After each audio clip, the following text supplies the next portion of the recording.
A load balancer is a network device or software application that distributes incoming network traffic across multiple servers. Its primary function is to ensure that no single server becomes overwhelmed with too much traffic, which can cause slowdowns or downtime. By efficiently managing and distributing traffic, a load balancer helps improve the performance, reliability, and availability of applications and websites. So why a load balancer matters?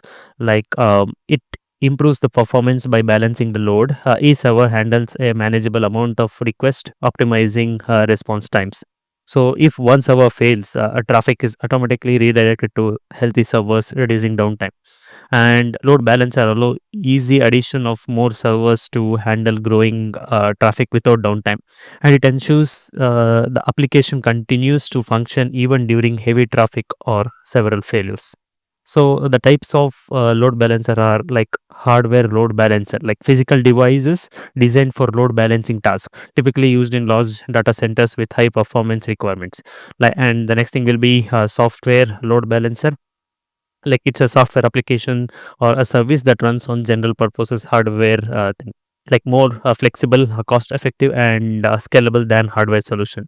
The last thing will be like cloud load balancer, managed services provided by cloud providers like AWS, Amazon, and Google Cloud. Seamlessly integrate with cloud based infrastructure and applications. So these are the common types of load balancer. So let's see load balancing methods. And these are the common load balancing method, that is round robin. So round robin distributes a request to all servers in a rotating manner, simple and effective for evenly distributed loads. The next thing will be least connections, directs traffic to a server with a fewest active connections, useful for environments where servers handle different request complexities. IP hash, like it's another method, like uses the client's IP address to determine which server will handle the request, useful for session persistence or sticky sessions. So weighted load balancing, it's like assign a weight to each server based on its capacity. More powerful servers can handle more requests.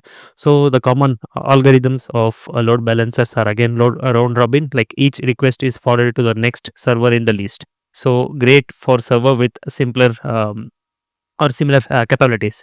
And least connections direct traffic to the server with least number of active connections. So weighted round robins, again like similar to round robin, but servers with more processing power can handle more requests, and the random requests are distributed randomly among available servers. So these are the algorithms, common algorithms. There are again many algorithms available here, and these are the common things.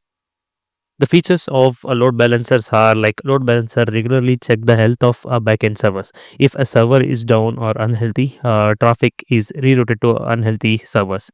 And the load balancer handles SSL encryption, decryption, offloading the work from backend servers and improving performance. So it ensures that a client always communicates with a same server during a session, which is crucial for stateful applications. And load balancing ensures efficient distribution of traffic based on algorithms, ensuring fair resource utilization. So these are the main features of load balancer.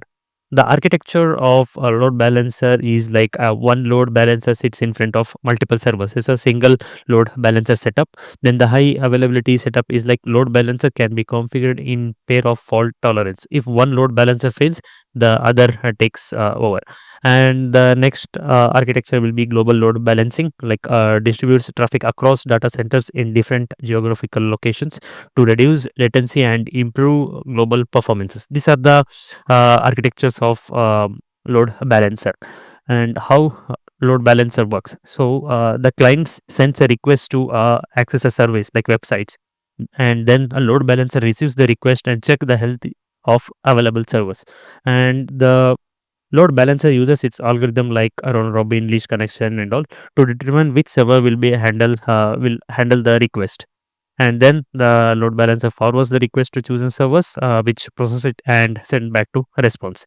Then if required, load balancers are ensures that subsequent requests from the same client are directed to same server. This is like session persistence. So this is how load balancer works. The use cases of load balancers are in web application, which distributes incoming web traffic across multiple server hosting a website. And in case of cloud services, it ensures scalability and availability in cloud-based application.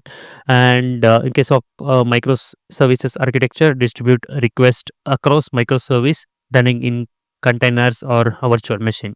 And in gaming, distribute game server request to ensure smooth player experience even during high demand. So let's see what are the popular load balancer solutions like Nginx, a popular open source load balancer for HTTP and HTTPS and TCP traffics, and HA Proxy, a reliable and high performance software balancer, load balancer, and AWS Elastic Load Balancing, like ELB, a cloud-based solution that offers automatic scaling and health checks for AWS hosted applications. Then Azure Load Balancer and F5 Networks. Like F5 Network is a comprehensive enterprise-grade hardware and software load balancer solution. So these are the popular available load balancer solution. And the advantage of load balancer are its like scalability, like easily add or remove servers without interrupting services, like fault tolerances, like if one server fails, the load balancer redirects traffic to healthy servers, maintaining uptime, and it ensures servers are utilized evenly and not overwhelmed. And it's a cost efficiency, like prevents the need to over provision servers by ensuring each server handles a manageable amount of traffics.